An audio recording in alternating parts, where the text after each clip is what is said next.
जय हिंद साथियों, कैसे हैं आप सभी। मस्त। देखिए एग्जाम चल रहा है। आप बोलिएगा कि झारखंड आप पढ़ाते हैं सर, लेकिन ये क्या लेके आए हैं। देखिए कोई भी एग्जाम हो, लेकिन उसका पेपर आप देखिएगा तब आपको समझ में आता है कि किस तरह से सवाल एग्जामिनर पूछता है और क्या पूछना चाह रहा है। तो देखिए आपका हाल ही में एग्जाम चल रहा है, क्या चल रहा है, इससे आपको पता भी चलेगा कि मैं जो एमसीक्यू करवाता हूं या इस प्लेटफॉर्म में जो बताया जाता है, जिस टॉपिक को टैकल किया जाता है, उससे क्वेश्चन भिड़ता है कि नहीं भिड़ता है, या कितना क्वेश्चन इससे आता है, ये आपको पता चलेगा। तो देखिए एग्ज़ाम आपका क्या चल रहा है। एग्ज़ाम आपका चल रहा है यूपी ट्रिपल सी 2023 का ये एग्ज़ाम चल रहा है, और ये प्री का एग्ज़ाम चल रहा है, पीईटी का एग्ज़ाम चल रहा है। तो देखिए पीईटी एग्ज़ाम यानी प्री लेवल का एग्ज़ाम चल रहा है, लेकिन इसमें जो क्वेश्चन दिए जा रहे हैं ना, एकदम दिमाग फाड़ क्वेश्चन, यानी एकदम धाकड़ क्वेश्चन दिए जा रहे हैं। यानी ये क्वेश्चन जो टच कर रहा है वो यूपीएससी लेवल तक का टच कर दे रहा है। कोई कोई क्वेश्चन तो आपका एकदम बिहार झारखंड का बीपीएससी लेवल या जेपीएससी लेवल आप बोल सकते हैं। और इतना भी नहीं, ये एसएससी को भी नहीं छोड़ा है, एसएससी का भी क्वेश्चन टैकल किया है। और साथ ही साथ एसएससी क्या, बैंक को भी नहीं छोड़ा, बैंक का लेवल का भी आपको यहाँ पर क्वेश्चन देखने को मिलेगा। यानी प्री का आप अगर एग्जाम दे रहे हैं, इसका प्री का एग्जाम दे रहे हैं, तो आपको सभी का अनुभव होना चाहिए। बैंक का भी क्वेश्चन, कुछ क्वेश्चन अभी हम दिखाएंगे इकोनॉमिक्स का, अर्थव्यवस्था का, जो बैंक से रिलेटेड सीधा क्वेश्चन बैंक के करंट अफेयर में जो पूछा जाता है, सीधा वहाँ से पूछा गया है। यानी तैयारी आपकी पुरजोर होनी चाहिए। एकदम लेवल तो भैया एकदम अच्छा खासा एकदम पूछ रहा है। चलिए तो अब स्टार्ट करते हैं पहले क्वेश्चन के प्रथम शैली पे, प्रथम पार्ट पे आते हैं और क्वेश्चंस की रेखा पे। पहला क्वेश्चन देखिए, हम यहाँ पर जीके जीएस करेंगे। इससे पहले जो 30 क्वेश्चंस है उसमें देखिए मैथ है और आपका पहले जो है हिंदी है, तो उसको लेकर नहीं आए हैं। मैथ का कभी पूरा विस्तार में उसका सॉल्यूशन बता दिया जाएगा, और हिंदी किसी दिन आकर आंसर की अगर आपको चाहिए होगा तो बता दिया जाएगा आंसर के। साइंस भी इसमें बताएंगे, साइंस के भी हमारे शिक्षक यहाँ पर जुड़ गए हैं। पहले मैं जीके जीएस यहाँ पर करवा देता हूँ, फिर साइंस को इसी में एलोबरेट कर बता दिया जाएगा, यानी मिक्स कर। देखिए पहला क्वेश्चन क्या पूछा गया, निम्नलिखित मराठा प्रमुखों का उनके क्षेत्रों का संबंध में मिलान कीजिए। देखिए मराठा प्रमुखों का क्षेत्रों से मिलान करना था। देखिए इस तरह के क्वेश्चन थोड़े से डीप लेवल के आते हैं और आते रहे। मिलान करने वाला अधिकतर क्वेश्चंस आपको पता है कहाँ पूछता है, तो यूपी पीसीएस में पूछता है। अब यूपी का एग्जाम हो रहा है तो यूपी पीसीएस का लेवल दे दिया, और यूपीएससी या बीपीएससी में मिलान करने वाला ज़्यादा दिखाई देता है। तो देखिए सिंधिया कहाँ है, तो सिंधिया का आपको मिलान करना था उज्जैन। जी हाँ, सिंधिया उज्जैन। होलकर सभी लोग जानता है, होलकर स्टेडियम भी आपको पड़ता है कहाँ, तो इंदौर में। देखिए ऑप्शंस में जाइएगा तो ऑप्शंस में आपको दिखाई देगा सी के बाद आपको देखना है क्या है, सी के बाद आपको देखना है ए। तो देखिए सी के बाद ए सिर्फ ऑप्शन नंबर डी में दिखाई दे रहा था। अगर दो भी आपको पता था तो आप निकल जाते सीधा मारकर, लेकिन पूरी आपको जानकारी होनी चाहिए। आने वाले शिफ्ट में पूरी तरह क्या पता रिपीट कर दे। तो आप जानिएगा सिंधिया उज्जैन, होलकर इंदौर, और गायवाड़ के आप बात करेंगे तो वो हो जाएगा बड़ौदा, और भोसले आप नागपुर। तो ये आप याद रखिएगा, सीरीज इसका क्या होगा, CADB, ये इसका सीरीज बनेगा। चलिए आइए नेक्स्ट क्वेश्चन 32 नंबर पे आते हैं। 32 नंबर का क्वेश्चन क्या बोला, निम्नलिखित में से किस बौद्ध स्थल पर महिलाओं को पहली बार संघ में नियुक्ति किया गया है। देखिए संघ में नियुक्ति, बौद्ध धर्म हम पूरा बताए भी हैं, वीडियो नहीं अगर देखें हैं तो देख के जाइए। धर्म के बारे में मैंने बताया था। अब बौद्ध धर्म का वो मैं बताया था जब समय महिलाओं की एंट्री हुई थी, और बौद्ध धर्म, दो धर्मों में बौद्ध धर्म भी बंटना स्टार्ट हो गया था। तो देखिए वो कहाँ पर था, कहाँ पर नियुक्ति पहली बार संघ की हुई थी, तो वो हुआ था, जी हाँ, वैशाली। बी फॉर आपका वैशाली होगा। बहुत को इसको श्रावस्ती भी मार कर आया होगा, सारनाथ भी मार कर आया होगा, राजगीर। तो देखिए प्रथम उद्देश्य कहाँ दिए थे ये आपको पता है, तो सारनाथ में दिए थे। फिर श्रावस्ती भी आपको पता होना चाहिए, अंतिम उद्देश्य कहाँ दिए थे, तो ये आप याद आने वाले समय में शायद मिल जाए। फिर राजधानी आपको पता होगा क्या, राजगीर राजधानी से रिलेटेड रखता है। फिर नेक्स्ट क्वेश्चंस की तरफ आइए। नेक्स्ट क्वेश्चन देखिए, फिर वेद से पूछा गया है नेक्स्ट क्वेश्चन, ये भी मैंने करवाया है। आप अगर एमसीक्यू देखते होंगे मेरा तो आपको पता होगा। देखिए एकदम टेकल किया है क्वेश्चन, क्वेश्चंस जो मैं यहाँ जीके जीएस बताता हूँ उससे एकदम टैकल किया हुआ क्वेश्चन है, कोई नहीं बोल सकता है कि उससे क्वेश्चन नहीं भिड़ा।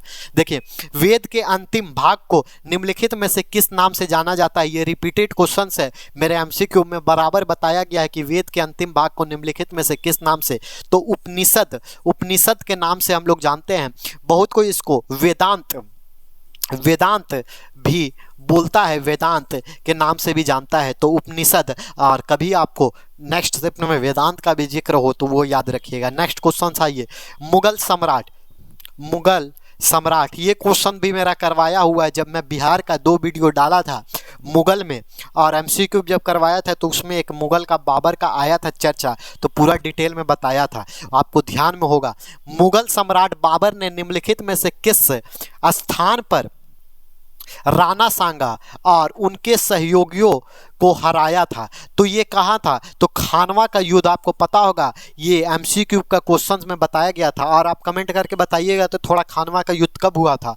और उसके बाद चौसा का युद्ध भी मैं बता चुका हूँ, चौसा का युद्ध और चंदेरी का युद्ध, ये तीनों युद्ध आपको पूछे जा सकते हैं, तो ये आप पढ़ के जाइएगा कि चांदवा का युद्ध और चौसा का युद्ध कब हुआ था। फिर नेक्स्ट क्वेश्चन पे आइए, नेक्स्ट क्वेश्चन आपका 35 नंबर पे आइए, 35 नंबर। 35 नंबर क्या बोला है? 35 नंबर बोला है निम्नलिखित में से कौन सा 1892 के सुधार का विस्तार है? 1892 के सुधार का विस्तार है तो कौन सा है? तो वो देखिए 1919 का परिषद अधिनियम। जी हाँ, 1919 का परिषद, 1909 है, सिया 1909 का परिषद अधिनियम। फिर आप नेक्स्ट क्वेश्चंस की तरफ आइए। नेक्स्ट क्वेश्चंस आपका क्या है? नेक्स्ट क्वेश्चन है 1920 में उत्तर प्रदेश के प्रतापगढ़, देखिए यूपी का एग्जाम दे रहे हैं तो यूपी से क्वेश्चन पूछा है। उत्तर प्रदेश के प्रतापगढ़ जिले में पहला किसान मार्च किसके द्वारा आयोजित किया गया था? तो देखिए आपको एकदम, यूपी का एग्जाम दे रहे हैं, यूपी के बारे में पढ़े होंगे तो आपको पता होगा। जी हाँ, जवाहरलाल नेहरू द्वारा। मोतीलाल नेहरू बहुत कोई कंफ्यूज था, लेकिन ये नहीं होगा, जवाहरलाल नेहरू होगा। नेक्स्ट क्वेश्चन की तरफ आइए। नेक्स्ट क्वेश्चन है देखिए, बुरहानपुर में, ये थोड़ा डिटेल में पूछ दिया, बुरहानपुर में स्थित आसिरगढ़ किला, आसिरगढ़ किला जिसे दक्कन का दरवाजा, दक्कन का दरवाजा नाम आप सुने होंगे, आसिरगढ़ किला भले नहीं सुने होंगे, नाम से जाना जाता है, यदुवंशी आहिर राजा द्वारा बनवाया गया था। तो कौन बनवाने वाला, किसके द्वारा बनवाया गया था? देखिए पूछ रहा है किस यदुवंशी के द्वारा बनवाया गया था, तो वो बनवाया गया था रुद्र सिंह आहिर। जी हाँ, रुद्र सिंह आहिर के द्वारा बनवाया गया था। नेक्स्ट क्वेश्चंस की तरफ आइए। नेक्स्ट क्वेश्चन है मोतीलाल तेजावत। देखिए ये क्वेश्चन बहुत ही अच्छा, एकदम डीप क्वेश्चन था भैया, डीप लेवल का क्वेश्चन पूछा गया। क्या पूछा? मोतीलाल तेजावत भारतीय राष्ट्रीय आंदोलन के दौरान एक प्रसिद्ध व्यक्तित्व थे। देखिए स्टेटमेंट वाइज में थोड़ा सा एकदम पूछ रहा है, वह भारत के निम्नलिखित में से किस क्षेत्र से संबंधित थे, ये आपको बताना था। तो मोतीलाल तेजापति भारतीय राष्ट्रीय आंदोलन के प्रसिद्ध व्यक्ति थे, किससे संबंधित थे? तो देखिए मध्य प्रदेश और राजस्थान में कंफ्यूजन था बहुत कोई को, तो देखिए मध्य प्रदेश आपका हो जाएगा, मध्य प्रदेश या राजस्थान, ये थोड़ा सा डाउटफुल है, इसको थोड़ा सा देखिएगा आप लोग भी। तो ये दो। फिर आप देखिए नेक्स्ट क्वेश्चन क्या बोल रहा है, 2021-22 तक भारत में 1319 रिकॉर्ड प्रतिवेदित खदानें हैं। इनमें से सबसे अधिक 263 खदानें भारत में निम्नलिखित में से किस राज्य में?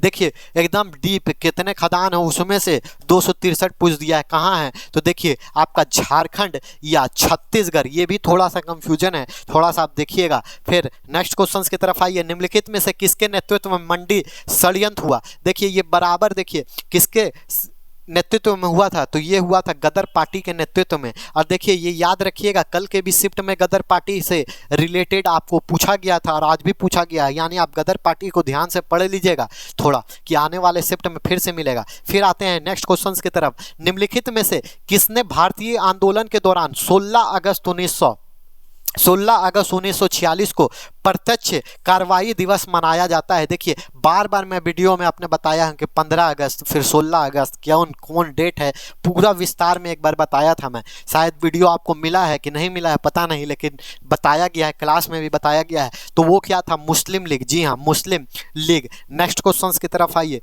नेक्स्ट क्वेश्चन देखिए 42 नंबर पे आते हैं। 42 नंबर का क्वेश्चन क्या है? तो 42 नंबर है, देखिए लेक तुर्कान, ये वर्ल्ड हिस्ट्री से पूछ दिया है। बड़ी रेगिस्तान का जो झील है ये पूछा गया है किस देश में स्थित है? जो ये देश में स्थित है वो है केनिया में ये स्थित है। जी हाँ, केनिया में स्थित है। फिर देखिए नेक्स्ट क्वेश्चन, निम्नलिखित में से किसके द्वारा 1936 में पहली बार भारत के वन प्रकारों का वर्गीकरण किया गया था? जब वन का चैप्टर आपको इकोनॉमिक्स में बताया जा रहा था तब आपको बताया गया था वन वर्गीकरण कर 1936 का। तो क्या था? वो थे सर H.G. चैंपियन। जी हाँ, सर H.J. चैंपियन। फिर आइए ना नेक्स्ट क्वेश्चंस की तरफ। 44 में हम लोग पहुंच गए हैं और 44 में आपको क्या करना था? देखिए फिर आपको सम्मिलित करना था। वह बहती है, यहाँ पर नदियाँ बताई गई थी और बहती हुई बताई गई थी, तो ये आपको बताना था। तो देखिए ये आप बताइएगा। देखिए कामगेग कहाँ है? तो कामगेग देखिए आसाम। जी हाँ, तो पहला का डी आप देखिएगा, पहला का डी सिर्फ 2 में दिखाई दे रहा था, तो ये 2 तो ऐसे कट जाता। फिर देखिए दूसरा में आपका बैतरनी आपका कहाँ है? तो बैतरनी अगर बात किया जाए तो वो उड़ीसा। तो दूसरा का आपको ए यहाँ पर दिखाई दे रहा है, इसमें तो सी दिखाई दे रहा है, तो आप सी मारिएगा, यानी DABC। ये आपका पैटर्न होता DABC, यानी पहले 4 फिर 1 2 3 का ये श्रेणी बनता, यानी पहले आपका डी होता, फिर आपका ए होता, गिरना आपका महाराष्ट्र में और सहदेव आपका छत्तीसगढ़ में। फिर नेक्स्ट क्वेश्चंस की तरफ आइए। नेक्स्ट क्वेश्चन 45 नंबर क्या बोल रहा है? चबी मुरा, ये तो बहुत कोई नहीं जानता होगा और एकदम कंफ्यूज, दिमाग एकदम पागल कर देने वाला। चबी मुरा जो गोमती नदी के तट पर खड़ी पहाड़ी दीवार पर चट्टान पर गई नकाशी के पैनलों के लिए प्रसिद्ध है। बताइए, इतना डीप में दिया गया है। भारत के निम्नलिखित में से किस राज्य या केंद्र शासित प्रदेश में स्थित है? तो आपको पता होना चाहिए कहाँ स्थित है। देखिए इसमें थोड़ा सा कंफ्यूजन है, बहुत कोई आसाम और त्रिपुरा, लेकिन मेरे हिसाब से ये त्रिपुरा होगा और आसाम भी बहुत कोई का मानना है, तो देखा जाएगा। ये तो नेट में भी अगर आप देखिएगा, गूगल में भी सर्च कीजिएगा तो एकदम बताने से ही कर देगा, कैसे बताएं। देखिए भारत के पंचवर्षीय योजना के किस संस्करण को गार्ड गिल योजना के नाम से जाना जाता है? तो आपको पता होगा प्रथम योजना, द्वितीय योजना और तृतीय योजना। प्रथम योजना तो आपका वही था सिंपल सा, लेकिन तृतीय योजना दी है थर्ड, जो आपका तीसरा जो संस्करण था उसे बोला जाता था गार्ड गिल योजना। नेक्स्ट क्वेश्चन देखिए, 1981 के किस अधिनियम के माध्यम से संसद द्वारा राष्ट्रीय कृषि एवं ग्रामीण विकास बैंक नाबार्ड के निर्माण को मंजूरी दी गई? देखिए नाबार्ड का क्वेश्चन, नाबार्ड के बारे में आप पूरी तरह से देख के जाइएगा। इसकी स्थापना कब हुई थी, इसका मुख्यालय कहाँ है, इसका इतिहास क्या, क्योंकि ये नाबार्ड का कल भी ये क्वेश्चन पूछा गया था। कल के शिफ्ट में भी पूछा गया, आज के शिफ्ट में भी पूछा गया, आने वाले शिफ्ट में भी पूछ सकता है, तो इसको आप देख कर जाइएगा। तो कौन से आर्टिकल्स में, तो आर्टिकल्स की बात करें तो आर्टिकल 63, और कल भी शायद इसी टाइप का क्वेश्चन पूछा गया था। नेक्स्ट क्वेश्चन की तरफ बढ़िए। नेक्स्ट क्वेश्चन 48 में आइए, क्या है? भारत के राष्ट्र व्यवसाय GST, आपको पता है GST कब लागू हुआ था? तो GST का विचार निम्नलिखित में से किसके द्वारा प्रस्तावित किया गया था? तो किसके द्वारा प्रस्तावित किया गया था? तो ये देखिए किया गया था आपका केरकर टास्क, जी हाँ केरकर टास्क फोर्स यानी केरकल समिति के द्वारा किया गया था, यानी सी फॉर आपका ये आंसर हो जाएगा, सी फॉर कटप्पा आपका आंसर होगा। नेक्स्ट क्वेश्चंस की तरफ बढ़िए। देखिए ये सब क्वेश्चंस एकदम बैंक के लेवल का पूछ रहा है, एकदम बोले ना बैंक भी टच कर रहा है। देखिए भारत में दुग्ध क्रांति के चरण 1 1970 और 1980 को विश्व खाद्य कार्यक्रम के माध्यम से निम्नलिखित में से किस द्वारा उपहार में दिए गए वगैरह वगैरह सब दिया हुआ है। तो किसके द्वारा दिया जाता है? देखिए दुग्ध क्रांति, तो वो जो होता है वो खाद्य एवं कृषि संगठन यानी AFO के ये वित्त प्रोत्साहित किया जाता है। नेक्स्ट क्वेश्चंस की तरफ बढ़िए। नेक्स्ट क्वेश्चंस आपका 50 नंबर पे आ गए हम लोग। 50 नंबर देखिए, 50 नंबर में क्या बोला? भारत के सर्वोच्च न्यायालय का उद्घाटन डैश को किया गया है? उद्घाटन संसद भवन में प्रिंसेस के चैम्बर में हुआ है। तो ये देखिए एकदम सिंपल सा क्वेश्चन है, जब हम ये पढ़ा रहे थे संविधान उसी में बताए थे। तो आपका हो जाएगा आंसर 28 जनवरी 1950 का वो वक्त था। फिर नेक्स्ट क्वेश्चन, राजस्थान पहला राज्य था जिसे वर्ष 1959 में पंचायती राज व्यवस्था लागू की गई। इससे पहले राजस्थान के किस जिले में लागू किया गया था? तो राजस्थान के किस जिले में लागू किया गया था? कल का क्वेश्चन ये रिपीटेड टाइप का है, कल भी इस तरह का राजस्थान से क्वेश्चन पूछा गया था। तो ये आप ध्यान दीजिएगा, देखिए राजस्थान से भी क्वेश्चन पूछ रहा है, इसको आप टैकल करके जाइएगा, थोड़ा देख कर जाइएगा। फिर नेक्स्ट क्वेश्चन देखिए, बैंकों के राष्ट्रीयकरण, देखिए हम बोले ना बैंक भी टच कर रहा है, राष्ट्रीयकरण प्राइवेटाइजेशन पूछा। अब प्राइवेटाइजेशन जब पूछ रहा है, नेशनलाइजेशन पूछ रहा है, नेशनलाइज पूछ रहा है, राष्ट्रीयकरण नेशनलाइजेशन पूछ रहा है, तो ये बैंक का सिलेबस बनता है। देखिए प्रथम चरण के दौरान किस बैंक का राष्ट्रीयकरण नहीं किया गया है? किसका नहीं किया गया है? तो जिसका नहीं किया गया वो आपको बताना था। तो किसका नहीं किया गया है? तो देखिए ये जो नहीं किया गया था वो विजया बैंक का नहीं किया गया था। बाकी central bank of India, Canara bank और देना बैंक का आपका राष्ट्रीयकरण किया गया है। फिर नेक्स्ट क्वेश्चन की तरफ देखिए, निम्नलिखित में से कौन सी विशेषता राज्यसभा को विधान परिषद से अलग करती है? देखिए आपको बताना था विशेषता। तो देखिए विशेषता, ये बहुत सिंपल सा क्वेश्चन था और ये क्वेश्चन रिपीटेड है।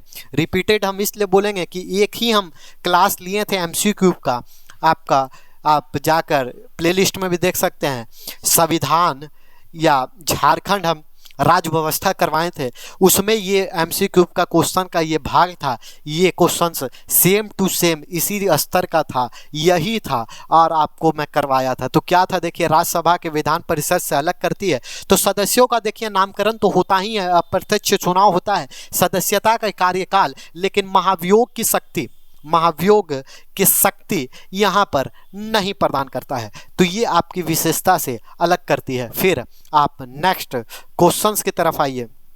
नेक्स्ट क्वेश्चंस आपकी क्या है?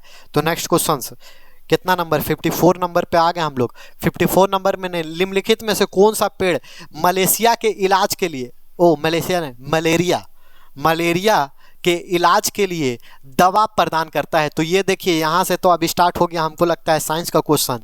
ये सब मेडिकल का लगता है क्वेश्चन है, साइंस का। पूरी दुनिया में सबसे तेज घटने वाले संसाधन ये बता सकते हैं हम। देखिए इकोनॉमी का पार्ट बनता है। तो ये देखिए पूरी दुनिया में सबसे तेजी से घटने वाला संसाधन निम्नलिखित में से कौन सा है? तो सूरज की रोशनी, देखिए जल्दी तो घटेगा नहीं। वायु, क्या एयर घट रहा है, वन घट रहे हैं या पानी घट रहा है? तो ये सिंपल सा क्वेश्चन है। देखिए अभी के कंडीशन में फॉरेस्ट हमारे देख रहे हैं आप बहुत तेजी से रैपिडली डिमिनाइज्ड होते जा रहे हैं, रैपिडली घटते चले जा रहे हैं। वाटर की बात करें तो वाटर का भी स्तर धीरे धीरे घट रहा है, लेकिन यहाँ पर पूछा क्या गया है? सबसे तेजी से। तो सबसे तेजी से तो पेड़ ही काटे जा रहे हैं। पेड़ के लिए हमेशा देखते हैं बेंच बन रहे हैं, स्कूलों के विद्यालयों में सभी जगह फॉरेस्ट कल्टीवेशन बराबर होते चला जा रहा है, इसीलिए आप फॉरेस्ट मार कर आइएगा। अब यहाँ से आता है साइंस का, विज्ञान का प्रश्न। तो यहाँ से हमारे शिक्षक अब आएंगे, आपको विज्ञान का प्रश्न यहाँ से टैकल करवाएंगे। विज्ञान का मुझे लगता है 10 क्वेश्चन भर पूछा गया है, तो विज्ञान कर बाकी मैथ का आपको एनालिसिस डाल दिया जाएगा।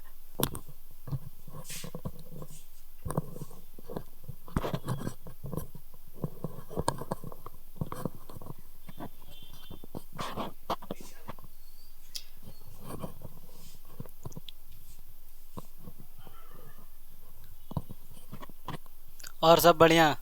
नमस्कार, जय हिंद। आप सभी का स्वागत है आपके अपने चैनल पे।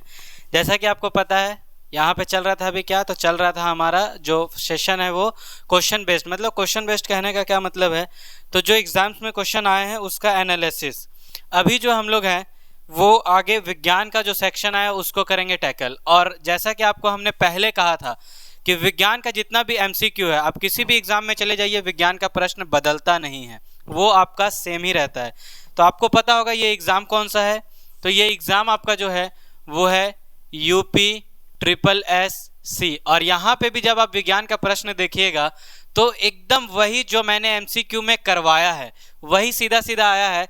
सीधा हम लोग आते हैं क्वेश्चंस की ओर, क्योंकि इसके बारे में पूरा चर्चा जो है हमारे रीजनिंग गुरु, हमारे जीएस गुरु के द्वारा कह सकते हैं कि कर दिया गया है। तो अभी सीधा हम लोग आते हैं क्वेश्चंस के ऊपर।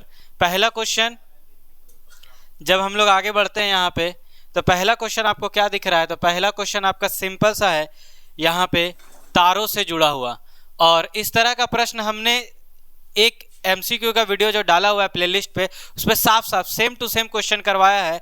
क्या रहा है यहाँ पे क्वेश्चन, तारों के चमकने का कारण क्या है, मतलब what is the reason behind the twinkling of star.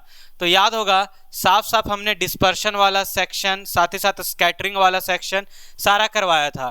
तो यहाँ पे जो तारों का चमकना होता है, एक्चुअल में तारे चमकते तो नहीं हैं, लेकिन ड्यू टू एटमॉस्फेरिक रिफ्रैक्शन, हम लोग क्या बोलते हैं, एटमॉस्फेयर में रिफ्रैक्शन के कारण वो हम लोगों को दिखता है तारा जो है चमकते हुए। तो यहाँ पे जो इसका प्रॉपर आंसर होना चाहिए वो होना चाहिए था तारों के प्रकाश का वायुमंडलीय अपवर्तन। आप कहीं पे देखिएगा अलग अलग तरह के आपको ऑप्शंस दिए जाएंगे, अलग अलग तरह के आपको बताए जाएंगे। बहुत जगह बोल क्या दिया जाएगा कि स्कैटरिंग ऑफ लाइट, मतलब धूल के कणों द्वारा प्रकाश का परिकरण, लेकिन ये नहीं होगा, ये नहीं होता है, आपको याद रखना है। ये होता क्यों है, ये साफ साफ मैंने वीडियो में बताया है। तारों के प्रकाश का वायुमंडलीय अपवर्तन, atmospheric refraction of star light, ये होता है। तारों का जो है हम लोग बोल सकते हैं सीधा सीधा एटमॉस्फेयर के जो डिफरेंट लेयर है वहाँ पे रिफ्रैक्शन हो रहा है और तारा हम लोगों को चमकता हुआ दिखता है। तो ऑप्शन सी सही है। किसी ने इसको जो है वो ए मार कर रखा है, लेकिन ए नहीं होगा। स्कैटरिंग के कारण याद रखिएगा आप, वो सुबह और शाम को जो सूर्य का मतलब बोलते हैं ना कि सनसेट और सनराइज पहले दिख रहा है, वो वाला चीज़ होता है। फिर बढ़ते हैं अगले प्रश्न की ओर। अगला प्रश्न हमारा है, ये आपका आ जाता है डायरेक्टिव प्रिंसिपल से। तो ये आपके जीएस के सेक्शन का क्वेश्चन है। ये देखिए ये क्वेश्चन क्या है, देखिए बहुत ही आसान क्वेश्चन था, सिंपल क्वेश्चन। भारतीय संविधान में राज्य के नीति निर्देशक तत्व को किस देश से लिया गया था? तो जी हाँ, सिंपल सा क्वेश्चन था, आयरलैंड से लिया गया है। नेक्स्ट क्वेश्चन और देख लेते हैं।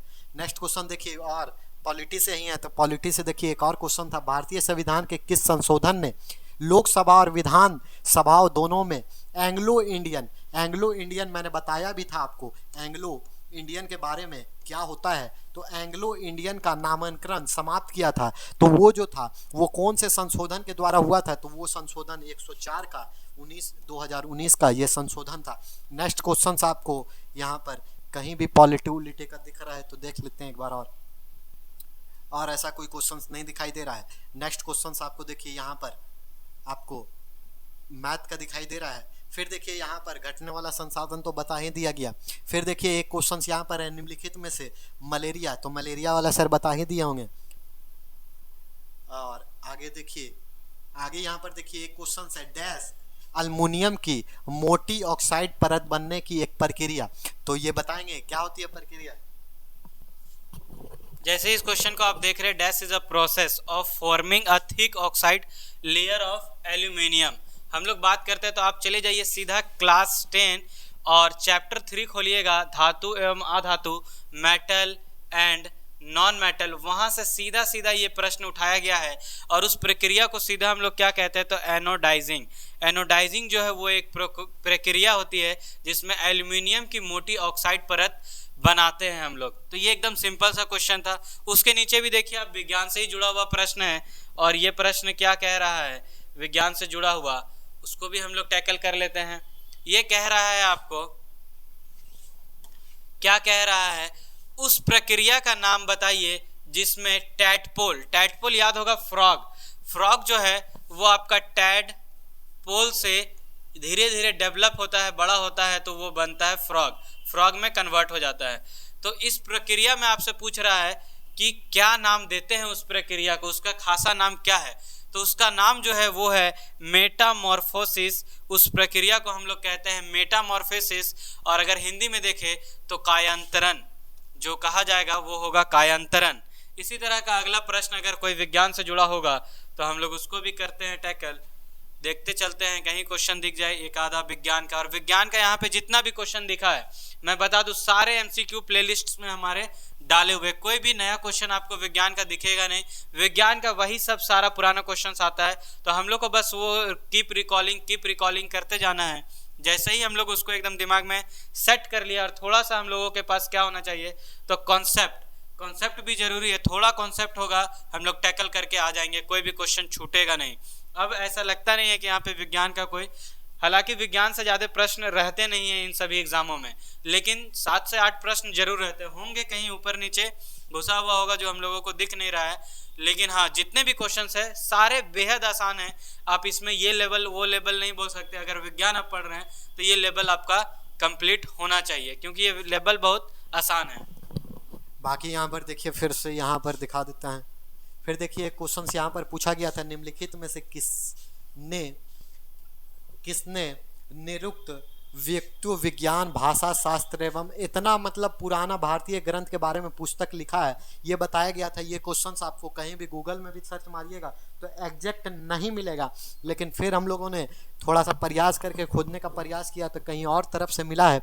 ये श्री यस्काचार्य का नाम देखने को मिला है, ये भी कंफर्म नहीं है। फिर देखिए एक और क्वेश्चन पूछा गया, भारत के राष्ट्रपति के चुनाव के लिए निर्वाचक मंडल का गठन नहीं करता है, कौन नहीं करता है? तो देखिए लोकसभा तो करता ही है, राज्यसभा करता ही है, प्रत्येक राज्य के विधानसभा के निर्वाचित सदस्य भी करते हैं, लेकिन विधान परिषद का यहाँ पर किसी तरह का रूल नहीं होता है, तो विधान परिषद हो जाएगा। नेक्स्ट क्वेश्चन की तरफ आइए। नेक्स्ट क्वेश्चन आपको देखिए यहाँ पर दिखाई दे रहा है, निम्नलिखित में से कौन सी कोमोरोस संघ की राजधानी है? कोमोरोस संघ की राजधानी आपको बताना था, तो वो कौन है ये आपको बताना था। तो ये मेरे ख्याल से मोरोनी है। फिर देखिए नेक्स्ट क्वेश्चन, संत मालारिये हिरण्य अभयारण्य भारत के निम्नलिखित में से किस राज्य के केंद्र शासित में स्थित है? ये अच्छा क्वेश्चन था, कहाँ पर है? तो देखिए ये जो आपका ऑप्शन हो जाएगा वो आपका था दादर एवं नागर हवेली। जी हाँ, दादर एवं नागर हवेली में स्थित है। उसके बाद आगे बढ़िएगा तो आगे आपको दिखाई देगा। आगे देखिए क्वेश्चन यहाँ पर है, कोलकाता में स्थित पैट विलियम ग्राउंड निम्नलिखित में से किस खेल से संबंधित है? तो देखिए पैट विलियम ग्राउंड किस खेल से संबंधित है? तो आपका हो जाएगा गोल्फ नहीं होगा, सॉरी, पोलो हो जाएगा। इसका जो आंसर हो जाएगा वो हो जाएगा पोलो से संबंधित है। पोलो से रिलेटेड आप याद रखिएगा, कुतुबुद्दीन ऐबक जिस तरह से डेथ हुई थी उसका, तो वो आप याद रखिएगा। नेक्स्ट क्वेश्चन देखिए, नेक्स्ट क्वेश्चन, पांगी घाटी भारत में निम्नलिखित में से किस राज्य व केंद्र शासित प्रदेश में स्थित है? तो पांगी घाटी स्थित कहाँ पर है? तो देखिए पांगी घाटी आपका हिमाचल प्रदेश का एरिया कवर करता है। इतना तो कंफर्म नहीं है, ज्योग्राफी थोड़ी सी कंफर्म नहीं है, लेकिन इसको मेरे हिसाब से आपका हिमाचल प्रदेश होगा। फिर देखिए नेक्स्ट क्वेश्चन आपका, बाकी यहाँ पर जितने क्वेश्चंस दिखे जा रहे हैं आपके करंट के क्वेश्चन पूछे गए थे, करंट के भी क्वेश्चन डीपली अच्छे खासे पूछे गए थे। तो इस वीडियो का लेंथ बहुत लंबा हो गया है, तो फिलहाल इसको हम लोग यहीं तक सीमित रखेंगे। और एक चीज बता दूं कि देखिए साइंस के जितने क्वेश्चन देखे गए हैं सभी 10 और 9 क्लास के एनसीईआरटी बेस्ड क्वेश्चन देखे हुए मिले हैं। यानी एनसीईआरटी अब पकड़ कर रहा है तो एनसीईआरटी आप पढ़ना स्टार्ट कर दीजिए और 9-10 का एनसीईआरटी में भी ध्यान दीजिए। बाकी इस वीडियो के माध्यम से ये भी बताने का मकसद था हमारा कि देखिए पेपर जो भी यहाँ पर करवाया जाता है एमसीक्यू उससे एकदम टैकल कर रहा है। आप अगर एमसीक्यू लगातार देख रहे हैं, वो चाहे जीके का देख रहे हो या साइंस का देख रहे हो या मैथ का देख रहे हो, मैथ का भी जब एनालिसिस देखा जाएगा तो उसमें भी देखा जाएगा कि देखिएगा पैटर्न सेम साम रहेगा। हाँ, थोड़ा सा इसमें ये कमी है कि एग्जाम हो रहा है इसका मतलब इस तरह का पैटर्न नहीं पूछता था, पैटर्न चेंज कर दिया है एकदम। एग्जाम में अब पूछ रहा है सीधा एकदम आपको हाई लेवल यूपी पीसीएस का लेवल का पूछ दे रहा है क्वेश्चन। और करंट देखिएगा तब तो करंट में और भी उस तरह का क्वेश्चन देखने को मिलेगा।